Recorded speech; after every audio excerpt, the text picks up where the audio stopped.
झारखंड के बच्चे गरीब वो पढ़े ही नहीं, इसलिए तो क्लास सिस्टम ये लोग लागू कर रहे हैं। अगर इन लोगों का अगर ऐसा रहता कि हाँ अगर यहाँ के छात्र पढ़ेंगे तो इन लोग क्लास सिस्टम लागू ही नहीं करती। जो ये संकल्प पत्र बनाए हैं वो लोग आईएएस अधिकारी, उनके बच्चे विदेश में पढ़ते हैं, उनको पता ही नहीं कि झारखंड की स्थिति क्या है। उनको जब उनके बच्चे अगर यहाँ पढ़े तब उनको समझ में आता ना ये बात। हमारे घर के पेरेंट्स हमें ये देख के स्कूल या कॉलेज भेजते हैं कि ये नज़दीक में है, यहाँ इसे एडमिशन दे दिया जाए, और वो कॉलेज को उठा कर कहीं और भेज दिया जाएगा तो हमारा तो पढ़ाई में सबसे पहले बैंड लग जाएगा। हम लोग बहुत दूर दराज से आते हैं और हम लोग गरीबी भी झेलते हैं, तो हम लोग डोरंडा कॉलेज है ना, तो वो हम लोग का नज़दीकी में पड़ता है और इधर दिया जाएगा तो हम लोग बहुत दूर, जिससे हमारे आने जाने की सुविधा से भी बहुत समस्या पड़ेगी। एनईपी में ये हम लोग को कहा गया है कि आप लोग मल्टीपल सब्जेक्ट पढ़ सकते हैं, ठीक है, तो बिल्कुल हम लोग पढ़ सकते हैं, लेकिन 2 लाइन के बाद वहीं पे जो गाइडलाइंस है वहाँ पे ये कह रहे हैं कि कॉलेजों में या विश्वविद्यालय में जो सेलेक्टेड सब्जेक्ट है आप वही जो है आप सेलेक्ट कर सकते हैं, जो आपके टीचर जो सेलेक्ट करेंगे वही कर सकते हैं। तो ये तो विशुद्ध गुंडागर्दी हुई ना। जहाँ हम लोग ऑटो से आना जाना 10 रुपये करते हैं, वहाँ पे हम लोग को 40 रुपये का करना पड़ेगा।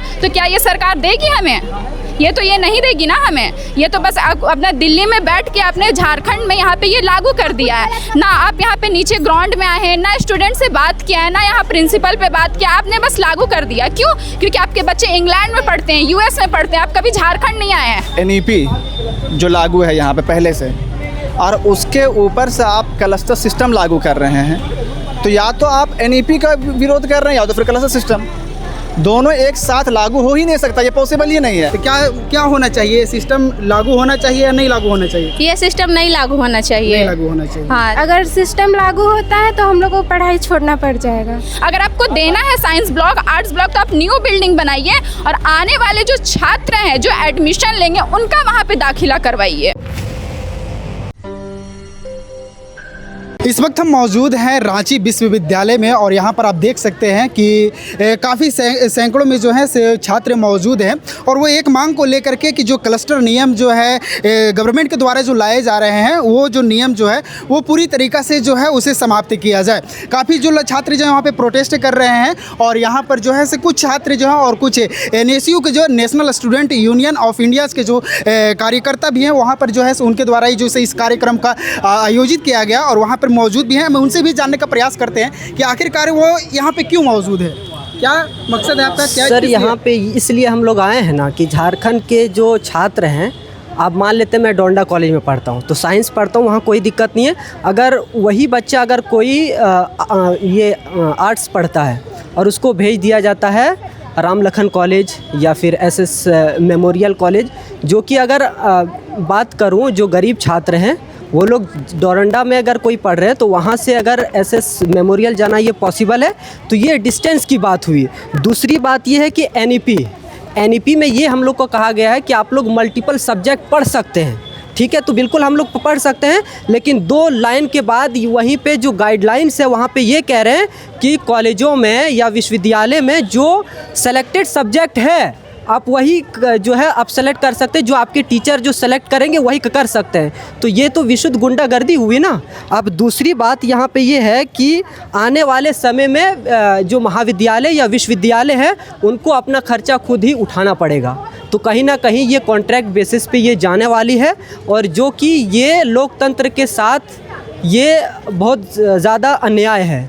और मान लेते जो गरीब छात्र है और यहाँ पे कह रहा है कि जितने भी वोकेशनल कोर्सेज है और कह सकता हूँ कि जो फाइनेंस कोर्स है उसको लागू होने वाले हैं, और जो लैंग्वेज की पढ़ाई है जैसे कि नागपुरी हुआ, पंचपरगनिया हुआ, खड़िया, उर्दू, ये सब को बढ़ावा नहीं दे रहे हैं यार। यहाँ पे टीचर की भी बहुत कमी है और यहाँ पे कह सकता हूँ कि जो नॉन टीचिंग स्टाफ है उसकी भी काफ़ी कमी है। और जितने भी अगर महाविद्यालय की जो नॉन टीचिंग स्टाफ है उसमें ये भी कहा गया है कि उनकी जॉब जा सकती है, यानी जो टीचर है उनको खुद काम करने होंगे। तो वो लोग पेपर वर्क करेंगे या पढ़ाई करेंगे या फिर वो लोग टीचिंग करेंगे, बताइए। तो ये चीज़ नुकसान है। वीसी मैम से बातचीत हुआ, क्या बातचीत हुआ, क्या बोले? नहीं, वीसी मैम ये बोलिए कि हम लोग चलो आपका जो फाइल है वो हम लोग आगे भेज दिए, आपकी जो मांग है वो भेज दिए हैं, लेकिन इसमें ये जो हमारी जो VC ma'am Saroj Sharma ma'am है उनको चाहिए कि इनका जो है फुल्ली तौर पर इनका विरोध करें, क्योंकि ये हम छात्रों के लिए ये काफ़ी नुकसानदेह है। क्या कोई टाइमलाइन दिया गया या तो फिर सिर्फ बोल दिया गया है कि भेज देंगे, अब कब तक होगा? नहीं, इसके लिए कोई टाइम नहीं दिए हैं। और ये जैसे कि झारखंड की बात करूँ तो कहीं भी अगर हम लोग जाते हैं ना कोई मांग लेकर के, तो वहाँ बोलते हैं ठीक है ये काम हम लोग करेंगे, लेकिन काम ही नहीं होता है। इसलिए झारखंड अभी बहुत पीछे है, शिक्षा की व्यवस्था में झारखंड बहुत पीछे है। अपना परिचय दीजिए। मेरा नाम जमील अख्तर है, मैं सचिव डोंडा महाविद्यालय NSUI। तो कुछ छात्रों से भी जानने का हम प्रयास करते हैं और उनसे जानते हैं कि उनकी जो क्लस्टर नियम अगर सिस्टम जो आते हैं क्या उनको समस्या होने वाली है। आपके कॉलेज में जो है वो क्लस्टर सिस्टम आने वाला है, इससे क्या परेशानियों का सामना करना पड़ सकता है? ऐसे हमें बहुत सारी परेशानियों का सामना कर सकता है। जैसे हम लोग बहुत दूर दराज से आते हैं और हम लोग गरीबी भी झेलते हैं, तो हम लोग डोरंडा कॉलेज है ना, तो वो हम लोग का नज़दीकी में पड़ता है और इधर दिया जाएगा तो हम लोग बहुत दूर, जिससे हमारे आने जाने की सुविधा से भी बहुत समस्या पड़ेगी। और जो बस से भी आ जाएंगे सिटी बस, तो उसमें भी जगह नहीं मिलता है, पूरा भीड़ भड़ाका। और विशेषकर लड़कियों को जो कि हमेशा ठेला ठेली होते हैं, और लड़कियों के लिए तो ये सब अच्छा नहीं है ना। घर में काम करने वाले पापा क्या करते हैं? पापा एक किसान है। किसान है। हाँ। डेली का डोरंडा कॉलेज आने का खर्चा कितना पड़ जाता होगा घर से? 100 रुपया। 100 रुपया डेली का खर्चा बताइए। हाँ। महीना का 3000 रुपया। हाँ। वही अगर कोकर राम लखन कॉलेज में मिल जाएगा तो वही खर्चा जो होगा 3000 से 6000 हो जाए। हाँ। यानी इसी को लेकर के जो है से आप लोग यहाँ पर आए हुए हैं, नहीं? हाँ। तो क्या होना चाहिए? सिस्टम लागू होना चाहिए या नहीं लागू होना चाहिए? ये सिस्टम नहीं लागू होना चाहिए। नहीं लागू होना चाहिए। हाँ, जिससे कि बहुत कोई आसानी से वहाँ डोरंडा कॉलेज में पढ़ सके। क्या कुछ कहना चाहेंगे आप? ये सिस्टम बिल्कुल लागू नहीं होना चाहिए, ताकि हम लोग आसानी से जाके पढ़ सके कॉलेज में। और अगर सिस्टम लागू होता है तो हम लोग को पढ़ाई छोड़ना पड़ जाएगा। NEP जो लागू है यहाँ पे पहले से, और उसके ऊपर से आप क्लस्टर सिस्टम लागू कर रहे हैं, तो या तो आप NEP का विरोध कर रहे हैं या तो फिर क्लस्टर सिस्टम, दोनों एक साथ लागू हो ही नहीं सकता। ये पॉसिबल ही नहीं है। मान के चलिए कि NEP के अनुसार हम लोगों का मेजर पेपर अगर इंग्लिश है तो माइनर में हम लोग हिस्ट्री रखेंगे, ज्योग्राफी रखेंगे। आप बताइए कि हिस्ट्री जो रहेगा वो हमारा रहेगा SS मेमोरियल कॉलेज में। हम लोग अगर ये क्लास सिस्टम अगर लागू हो जाती है, जो इंग्लिश के बच्चे हैं वो पढ़ेंगे ये SS मेमोरियल में, और उसका जो माइनर पेपर रहेगा वो रहेगा हमारा JN कॉलेज में। इसी तरह जो हम लोग SEC पढ़ेंगे, SEC में कंप्यूटर पढ़ना है स्टूडेंट्स को, वो रहेगा हमारा साइंस कॉलेज में, यानी कि डोंडा कॉलेज में। तो ये तो सीधा हटा दिया अपना NEP। तो आप NEP भी लागू कर रहे हैं और क्लस्टर सिस्टम भी, तो दोनों तो एक साथ हो नहीं सकता। आप बताइए कि झारखंड में जितने भी बच्चे हैं वो सारे के सारे गरीब बच्चे, जो ये संकल्प पत्र बनाए हैं वो लोग IAS अधिकारी, उनके बच्चे विदेश में पढ़ते हैं, उनको पता ही नहीं कि झारखंड की स्थिति क्या है। उनको जब उनके बच्चे अगर यहाँ पढ़े तब उनको समझ में आता नहीं ये बात कि यहाँ के बच्चों के साथ क्या समस्या है। उनके बच्चे पढ़ेंगे विदेश में, और जो झारखंड के बच्चे हैं गरीब वो पढ़े ही नहीं, इसलिए तो क्लास सिस्टम ये लोग लागू कर रहे हैं।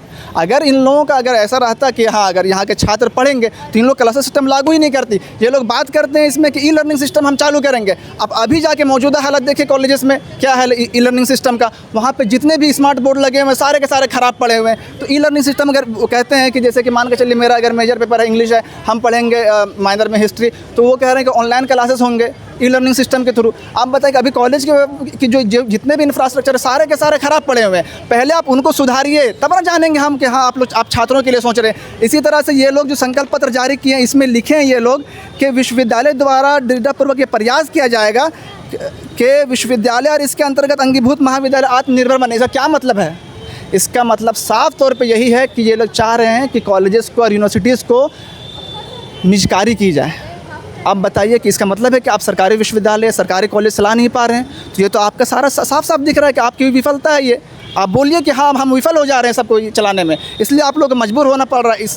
ये जो संकल्प पत्र है अगर वापस नहीं ले आता, अभी तो हम लोग बहुत ही शांतिपूर्ण रूप से आंदोलन कर रहे हैं, लेकिन अगर ये जल्द से जल्द अगर वापस नहीं लेगा हम लोग सड़कों पे उतरेंगे और ज़रूरत पड़ी तो दिल्ली तक जाएंगे। क्या बात हुआ VC मैम से? VC मैम ने सीधे तौर पे कहा कि हम लोगों ने जो भी इनके पास जो भी ज्ञापन सौंपा गया है वो ये भेज रही है सरकार को। इसके अलावा वो लोग मीटिंग करेंगे, मीटिंग में जो बात सामने आएगी उसके बाद फिर बात होगी। अपना परिचय दीजिए। मैं इलियास अंसारी, अध्यक्ष NSUI डोंडा महाविद्यालय। लड़कियों को इस क्लस्टर सिस्टम से क्या प्रॉब्लम होने वाला है, क्या समस्या होने वाली है? क्लस्टर सिस्टम से अगर देखा जाए तो 100% में 60% लड़की लोग को ही प्रॉब्लम होगा। हमारे घर के पेरेंट्स हमें ये देख के स्कूल या कॉलेज भेजते हैं कि ये नज़दीक में है, यहाँ इसे एडमिशन दे दिया जाए, और वो कॉलेज को उठा कर कहीं और भेज दिया जाएगा तो हमारा तो पढ़ाई में सबसे पहले बैंड लग जाएगा। और हम लोग लड़कियों के सबसे आर्थिक स्थिति, हमें घर से कुछ पैसे ही मिल पाते हैं जिससे हम लोग ट्रैवल कर सकते हैं। जहाँ अभी मान लीजिए कि हम लोग को 100 रुपये मिल रहा है तो उसके लिए हम लोग को 200 रुपये मिलना चाहिए, जो हमारे पेरेंट्स अवेलेबल नहीं कर सकते हैं हम लोग को। तो हम लोग क्या करेंगे, हम लोग को घर पे ही बैठना पड़ेगा।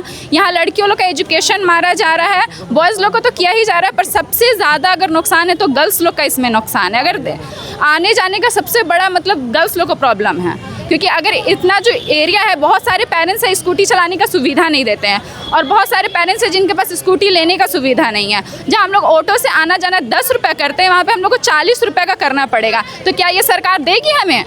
ये तो ये नहीं देगी ना हमें। ये तो बस अपना दिल्ली में बैठ के आपने झारखंड में यहाँ पे ये लागू कर दिया है ना। आप यहाँ पे नीचे ग्राउंड में आए हैं ना, स्टूडेंट से बात किया है ना, यहाँ प्रिंसिपल पे बात किया, आपने बस लागू कर दिया। क्यों? क्योंकि आपके बच्चे इंग्लैंड में पढ़ते हैं, यूएस में पढ़ते हैं, आप कभी झारखंड नहीं आए हैं। आप आइए और ये चीज़ देखिए कि हम लोग इससे कितना परेशानी होगा। पर नहीं, आप लोग वहाँ पे बैठे हुए हैं, लागू कर दिए ना, इनसे कोई पूछना है ना। अगर हम लोग यहाँ पे आज प्रोटेस्ट पे भी बैठे हुए हैं तो कौन हम लोग से पूछने हैं? अगर हम लोग रांची यूनिवर्सिटी आज आए हैं तो मैम आई है हम लोग से पूछने के लिए, पहले से कहाँ थी ये सब? ये सब पे अगर हम लोग चाहते हैं ध्यान दिया जाए, और इस कानून को जो आप लोग लागू किए क्लस्टर सिस्टम को, इसको हटाया ही जाए, ये आपसे दरख्वास्त करते हैं। इसको पूर्ण रूप से हटाने की मांग रहेगी या तो फिर इसमें कुछ सुधार करने की? सुधार अगर आपको करना है तो आप न्यू यूनिवर्सिटी बनाइए। आप जो साइंस ब्लॉक बनाने का, आर्ट्स ब्लॉक बनाने का करते हैं, जिस कॉलेज में हम अभी पढ़ रहे हैं उसमें तो खुद सुविधा नहीं है। हमारा कौन क्लास होता है, कौन क्लास नहीं होता है, यहाँ पे तो वो भी अभी तक नहीं हुआ, और आप उसको और एकदम मतलब जो बसा है उसको आप उजाड़ने का कोशिश कर रहे हैं। उसमें अभी जो हम लोग का हुआ है NSUI, जाके उनके इतने सपोर्ट से जाकर हमारा कॉलेज थोड़ा भी सही हुआ है, क्लास होता है और छात्रों के हित में बात होता है अब जाके। पर ये चीज़ अब हम लोग को, जो हम लोग वहाँ पे अच्छे से रहने लगे, हर चीज़ करें, तो उनको क्यों छेड़खानी करना? अगर आपको देना है साइंस ब्लॉक, आर्ट्स ब्लॉक, तो आप न्यू बिल्डिंग बनाइए, और आने वाले जो छात्र हैं जो एडमिशन लेंगे उनका वहाँ पे दाखिला करवाइए। अपना परिचय दे दीजिए। मेरा नाम शाइन निशा, मैं डोरंडा कॉलेज से हूँ।